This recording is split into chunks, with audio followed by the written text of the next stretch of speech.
Hey, hello and greetings from Whitby on the East Coast. I'm Sherry. I'm a Bachelor of Arts, textile designer, surface designer, and I'm here to give you an introduction to the fluid art movement, what we use, how we use it, and join me and learn with me and from me. I've been doing this for at least 3 years now, and I've learned many things along the way. And I'm more than happy to teach others. This is some of the works that I do. That's just drying. So yeah. First of all, get yourself a big bottle of PVA glue. You can see that that's just basic kiddies glue, £2.49. It doesn't have to be expensive. You can start off like me with the absolute basics. Okay, and then I go to my local craft store and buy things like this. Okay, they're perfectly adequate for starting out with. So that's the two things that you need to start off with. That's it, simple. Now the glue depends on really how thick it is when it comes out of the bottle. So let's have a look at this and see what the consistency is of it before we decide, before I can tell you how much in it. So that, I don't know if you can see that adequately, is probably perfectly all right. You probably, I wouldn't dilute that at all.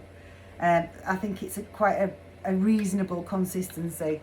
So I would recommend when you're starting out 70% glue, or glue and water if it's very, very thick. And perhaps, let's choose a colour. Let's choose this lovely orange.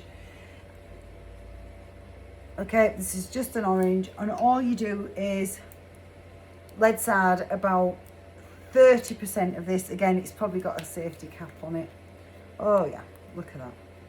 See, this straight out of the bottle is usually a little bit too thick. So in here, actually, if I can see how many mils are in it, there's about 30 mils of glue there. So I'm going to add about 20 mils of paint. There we go. And that's it. So lollipop sticks, and I am so, honestly, I'm so frugal and kind of like, I reuse mine all the time. So simply mix your paint and your glue together.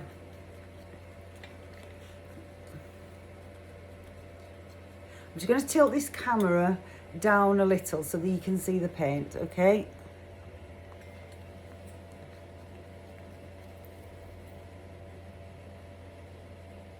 So it's actually quite thick, but that's a good consistency. Now you could use that possibly for your base colour. So if you manage to get a nice big bottle of acrylic paint that's not too expensive, again, maybe 30% paint and 70% glue. Now in this, it's flowing freely, so I might add a little bit of water just so that it's flowing and not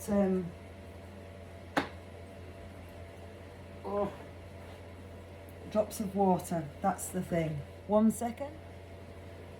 So here's my just tap water. You can see it's absolutely chaos here. These are all the paints that I have collected over the years.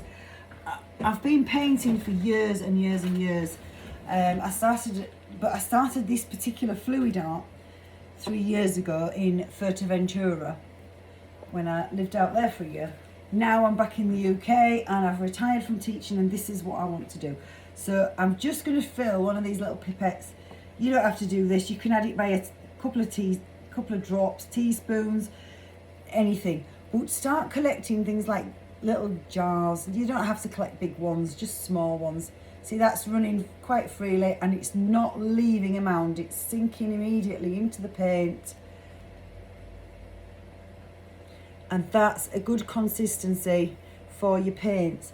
Now, I've purchased from Wish lots of these little bottles because I'd seen somebody else using them on YouTube, and it strikes me that that is a really good idea. They're not expensive. I think I've just bought like 50 of them. I don't know, they were about 20 quid or something. I'll try and put the link in the bottom, but that means I can close the caps, and for experimenting they're absolutely spot on. So I'm going to mix that and try and pour it into this container without spilling it, and then that's one of my colours. It is a good idea to write on the bottle what colour it is and what actually mixture you've put, i.e. 70% glue, 30% water, 30% paint, whatever your sort of mix is. So that's that. Okay, that's one colour. Okay, I haven't filled it to the top because orange is not a colour I use a lot of, but you can see that's lovely. That's a really nice consistency. So keep your caps closed when you're not using them, and that'll stand you in good stead. And that, if you just buy like 10 of these to be going on with, you could maybe have a couple for your cell activators and a couple for your, you know, pillow paints, and then maybe 4 colours, but they'll go a long way. So that's one of my recommendations. So I will, if you like, do a quick demonstration. These little 10 centimetre by 10 centimetre cardboard tiles are from Wish or Amazon or eBay. They're about £7 for about 50. They're not expensive, but for experimenting on, these are great. You do need things that you can just experiment on, because this process means there's a lot of experimenting. So I recommend getting yourself something like this from a garden centre. Wilkinson's I got this from. I think it was about £3.50. It's probably a plant pot tray. But it's really useful, and I've lined it with a silicone baking sheet. Again, I refuse to pay ridiculous prices for things. So this is, you know, it was about £6. But it's really handy because the paint just peels off it. So there's my tile. Let's try and use this orange. Let's see what happens if we use this as a pillow paint and do a little bloom on it. I don't know if you're into the blooms yet, but I've done the Shelley Art course. I've watched Olga Serby. I've watched Lisa Marvin.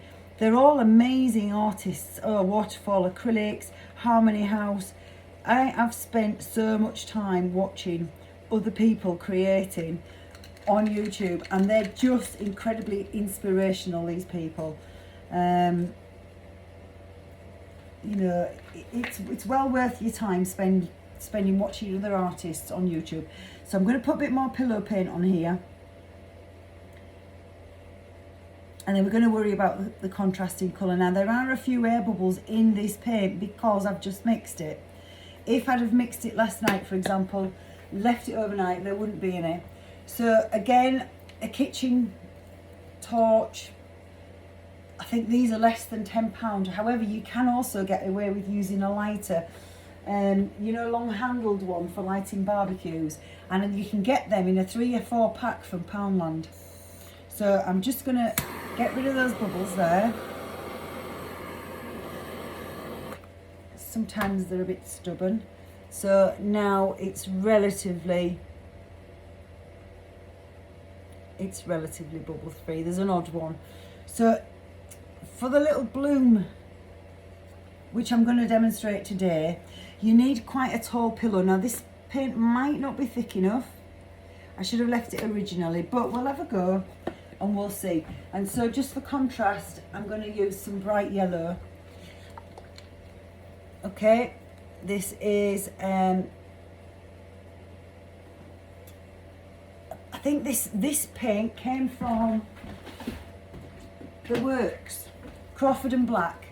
That's it. It's just the lemon yellow, and you can see that that was £2 for that bottle. So again, not expensive. I don't believe in spending a lot of money on paint, especially not when I'm just beginning, because it's a learning curve. It's experimental.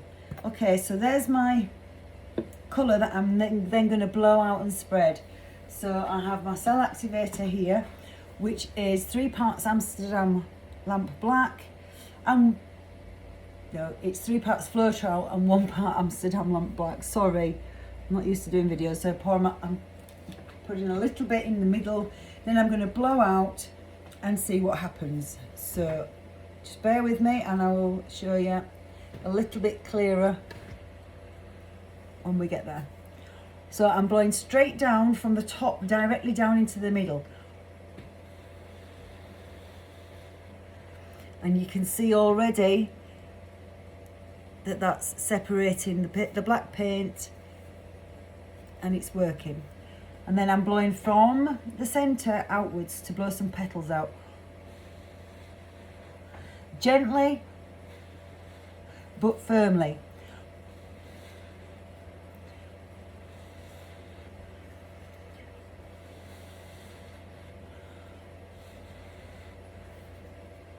Okay, and that's the effect that I've got so far. So my next stage is really to give that a minute to rest, to let it all come back to the middle, if it's going to do that. And then I'm going to stretch it, and I'm just simply going to stretch it by tilting. I'm not going to use a spinner, because in the beginning you don't need a spinner. You just need paint, glue, water, somewhere to paint, plenty of newspapers, plenty of plastic. My workshop is an absolute disgrace at the moment. I've only been in here a few days. I did consider it was far too cold, but this hobby was taking over the house. So I'm going to do a little bit more blowing out on that. So just bear with me.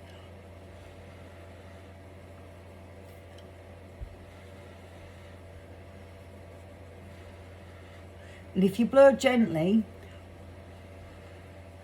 what you're trying to do is blow the top layers of paint over the pillow paint. You're not trying to blow down so that you're blowing the pillow paint away. You want the top layers of paint to slide over that pillow paint, and hence there. Okay, so I've used orange pillow paint. It's probably unheard of. Most people are using, but look at the effects that is, and that's nothing really to do with Floetrol or anything else. That's to do with the top paint layer, the black paint layer, being much lighter than the base layers. Okay, don't be fooled into thinking you need Floetrol. You absolutely don't, and I'll prove that theory in my next video when we do. I did watch a new guy. He's new on, and he's busting the myth about Floetrol. There is a theory behind how this technique works, how you get these cells, and it's nothing to do with Floetrol. Floetrol helps, don't get me wrong, but in England, I don't know about you, but I've looked for Floetrol, and it's £35. This is Australian Floetrol, and it's about another 50 quid to have it delivered to the UK. I'm sorry guys, but that's really out of the question for most of us that are doing this. Now, can you see that yellow there? It's about to roll over itself. It needs a little bit more pillow paint in order to make it slide. So I need to fill that board, that card, or it's not card, it's plywood. I need to completely fill it just to help the yellow slide. And can you see how it's sliding over now? Just use your fingers to blend that paint and help it spread gently. Don't be afraid to touch it. It's okay. So it's gone to both edges are covered. Now I need to get that paint back into the middle of the tile, and then I'm going to choose which corner I'm going to go next. I haven't got enough pillow paint on this. I actually use house paint normally, but I just wanted to prove a point that you can use these craft paints as long as you mix them thick enough.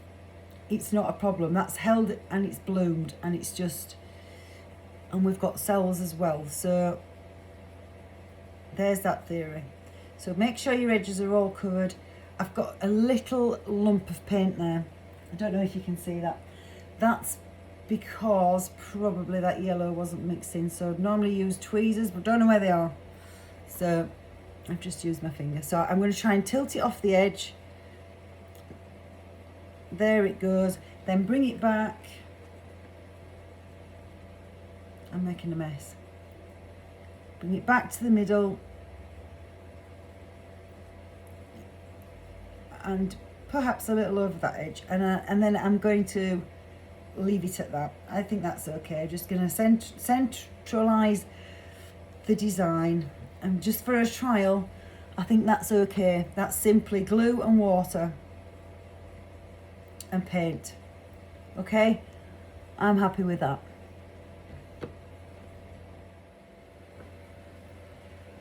So that was the first video that I'm going to do. This is paint pouring or fluid art from the absolute bottom up. So the 3 things that you must have are acrylic paints and your glue. It was on offer in my local B&M, this one.